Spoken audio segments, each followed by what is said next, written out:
예. 7강 비밀공작 보도록 하겠습니다. 비밀공작은 뭐 영화라든지 이런데 뭐 다른 책이라든지 뭐 상당히 재밌는 주제입니다. 재밌는 주제고, 관심도 많고. 그런데 통상적으로, 성공한 비밀공작은 영원히, 비밀로 묻히기 때문에 외부에 알려질 수가 없는 거고요. 대부분 실패한 비밀공작들이 외부에 알려져 있는 거죠. 물론 가끔씩 미국이라든지 뭐 다른 어떤 국가들은 자기들 좀 폼 잡으려고 성공한 비밀 공작을 공개하는 경우도 가끔씩 있습니다. 그렇지만은 대부분 그 어떤 정보원의 포섭 방법이라든지 정보원의 노출 문제라든지 여러 가지 어떤 정보의 취득 과정의 비밀성 문제라든지 공작 기법이라든지 이런 부분들이 외부에 알려질까 봐서 비밀 공작에 대해서는 전부 공개하지 않는 게 대부분 원칙입니다. 그러다 보니까 뭐 특별하게 아주 뛰어난 이론이 정립될 수 있거나 뭐 많은 사례가 기록돼서 연구될 수 있는 그런 영역은 아니다. 이렇게 좀 보시면 좋을 것 같습니다. 기출문제 보도록 하겠습니다. 국가정보기관이 하는 비밀공작을 설명하는 내용 중 틀린 것은 뭐냐? 정보 수집과 방첩 활동을 제외한 모든 활동을 말한다. 그래서 몇 번 얘기했습니다. 앞에서부터 정보기관의 활동은 정보활동, 두 번째가 방첩활동, 세 번째가 비밀공작활동. 이 세 가지밖에 없습니다. 정보기관들의 활동은. 그래서 이 부분이 정보 수집 활동과 방첩 활동을 제외한 모든 활동이 비밀 공작이다. 맞는 얘기죠. 전복 공작은 정치 공작이다.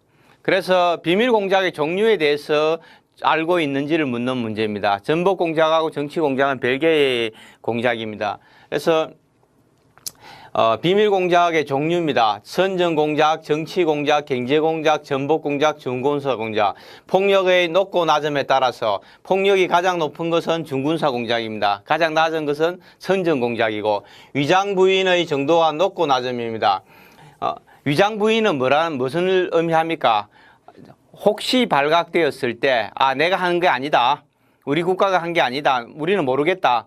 오리발을 내밀 수 있는 확률이 높은, 오리발을 내밀어도 상대가 나에 대해서 뭐 명확한 증거가 없으니까 어떤 문제 제기를 할 수 없는 그런 것들이 그 강도가 높은 게 확률이 좀 높은 게 뭐냐 이런 게 선전 공작입니다. 선전 공작 유언비어 퍼뜨려 놓으면은 누가 했는지 알 수가 없는 거죠. 근데 중군사 공작은 사람이 죽거나 뭔가 시설이 폭파되거나 뭐 여러 가지 이런 어떤 흔적들이 남을 수밖에 없습니다. 공작에 투입된 요원들이 뭐 사살당하거나 시체를 두고 오거나 아니면 장비를 두고 오거나 뭔가 걸릴 수 있는 여지들이 있다는 겁니다. 그래서 뭐 우리가 구출 공작, 암살 공작, 폭파 공작 뭐 많은 얘기합니다.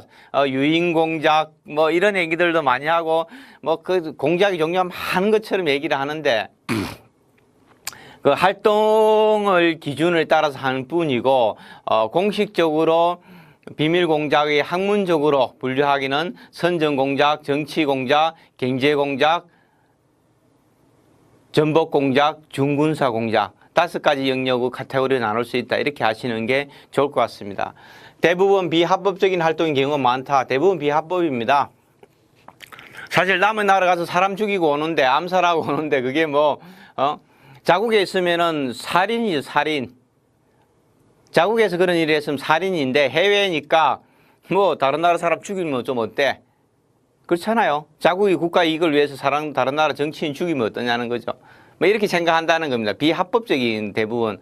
비합법적이지만은 뭐 도덕적이라든지 뭐 정치적인 책임을 전혀 지지 않는 거죠. 법률적 책임도 전혀 지지 않습니다. 잡히지만 하면은. 공작의 배후가 누구인지 은폐하는 데 중점을 둔다. 그렇습니다. 일단 비밀성입니다. 비밀성. 절대 발각되지 않아야 된다는 거죠. 27번입니다. 정보기관의 비밀공작 활동이 아닌 것은 뭐냐? 적국에서 파일을 체포해서 첩보원을 활용한 역영공작이다. 방첩 활동 중에 역영공작 뭐 이런 것들이 많이 나옵니다. 많이 나오는데 일단 한번 보도록 하겠습니다. 적국에 걸었던 정보를 제공해 기망공작이다. 선전공작이죠. 적국의 중요한 비밀 정보를 수집하는 정보 수집 활동. 조금 전에 얘기한 거 이걸 지금 이해하고 있는지를 묻는 문제입니다. 정보기관의 활동 영역 세 가지를 정확하게 알고 있는지 그 부분을 묻는 문제입니다. 그래서 정보 수집 활동은 비밀 공작과 전혀 다르다. 적국의 사회를 불안하게 하기 위한 선전 공작 활동. 그래서 역용 공작이라든지 뭐 이런 기만 공작도 일부에서는 뭐 적극적 방첩에 포함되는 일부 그런 기능도 있다. 이렇게 얘기를 하는데, 그래서 적극적 방첩과 비밀 공작을 어떻게 구분할 것인가? 이것도 많은 논란들이 되고 있습니다. 뭐 학문적으로는 많이 논란들이 되고 있는데, 어쨌든 더 명확하게 틀린 게 정보 수집 활동이 있다는 얘기입니다. 그래서 답은 3번입니다.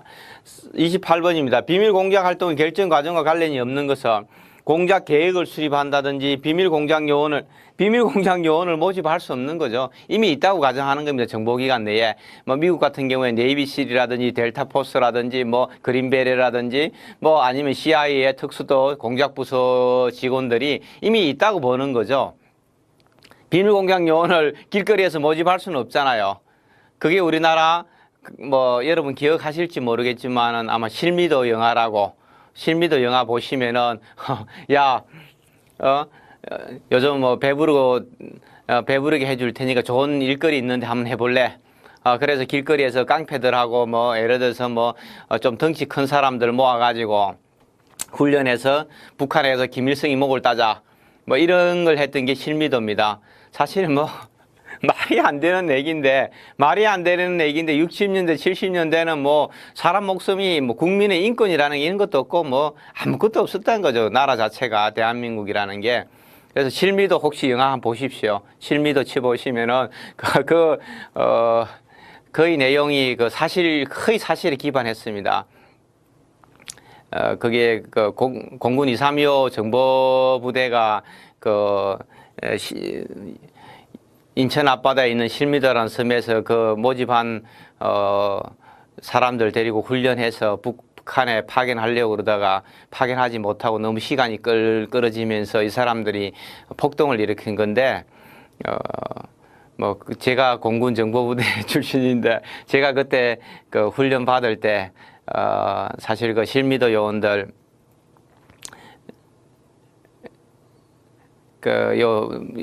바로 앞입니다. 제가 오늘도 오면서 생각했는데 노량진 국정교과서 앞에서 무장 간첩이라 얘기하면서 여기서 대치하다가 바로 이 앞입니다. 이 앞에서 대치하다가 투항한 사람들을 일본으로 보내준다고 얘기하면서 다 사형시켰습니다.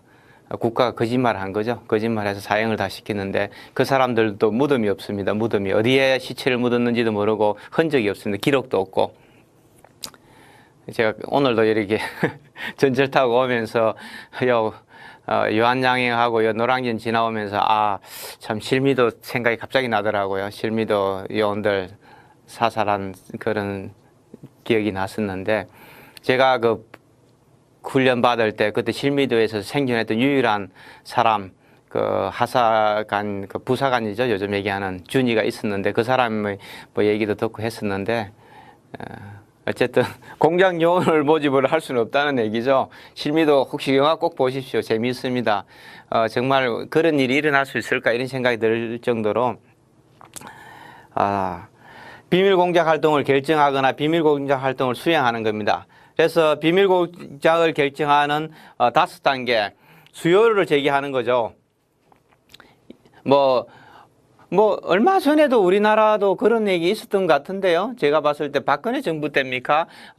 김정은이 암살단을 우리가 나라에서 만들겠다. 참수단인가? 이런 얘기하고 특수부대도 만들고 이렇게 해서 국방부에서 제가 그런 기사들을 본 적이 있는 것 같은데 수요가 있는 거죠. 일단 김정은이가, 북한을 통일을 방해하고 있고 북한에 대해서 주민들에 대해서 인권도 탄압하고 무자비한 폭정을 하고 많은 사람도 죽이고 이런 얘기 하니까 김정은이를 일단 제거하자, 참수 목을 치자, 이런 부대를 만들겠다 이렇게 제가 한 것들도 언론에 보고 했는데 수요가 일단 생기는 거죠. 그 다음에 계획을 수립하는 겁니다. 김정은이 목을 달라고 그러면은 누구를 보내야 되느냐, 육상으로 침투할 거냐, 공중으로 침투할 거냐, 해상으로 침투할 것이냐, 뭐 몇 명 정도를 보낼 수 있느냐, 뭐 이런 얘기들입니다. 실미도 똑같이 영화 보면 그렇게 나옵니다. 북으로 보내주십시오. 너희들 북에 가서 김일성이 목만 따고 오면 너희들은 완전히 뭐 북이 영화를 누릴 수 있을 것이다 얘기하니까 훈련만 계속 받으니까 이제 훈련 그만 받고 북으로 보내달라는 얘기죠. 가면은 김일성이 목을 따오겠다는 얘기예요. 계획을 수립하는 거죠. 결정권자가 승인을 해야 됩니다. 국정원장이 아니라 우리나라는 누굽니까? 대통령이 승인을 하는 거, 대통령이. 그래, 자, 애들 북으로 보내라. 김일성이 목을 따와라. 이렇게 얘기해야 된다는 거죠. 그러면은 공작을 수행하는 겁니다. 공작을 수행. 이제 뭐 진짜 보트 타고 비 오는 날 막 그 노를 저어가지고 북으로 가는 거죠. 공작을 수행하는 겁니다. 그러고 나서 목을 따왔는지 못 따왔는지 결과를 평가하는 거죠. 뭐 제가 웃으면서 이런 얘기 하니까 재미있어서 하겠지만 당시에 그 사람들 입장에서는 뭐 절체절명이죠. 절체절명이고 사실 뭐 웃으면서 할 얘기는 아닌데 훈련 과정에서 많은 또 공작 요원들이 또 죽기도 하고 다치기도 하고 또 그 사람들이 훈련 그 압박 기간이 너무 기니까 그런 부대가 육군에도 있고 해군에도 있고 공군에 있었는데 공군들이 공작 요원들 훈련 교관들이 좀 사람들이 인간적이었던 거예요. 사실 그렇게 했으면 죽이라고 그랬으면 다 죽여버렸어야 되는데 공작 요원들 그랬으면 영원히 뭡니까? 비밀로 묻혀서 아무도 흔적도 없는 거죠. 없는데 이 사람들이 사실 그 영화에도 나오지만 죽이라고 그러는데 못 죽이는 거죠. 몇 년 동안이나 같이 훈련받고 부대 끼고 인간적으로 서로 사정 다 알고 하면은 그렇게 잔인하게 죽이기 쉽지 않거든요. 하여튼 실미도 영화 보십시오. 재미있습니다.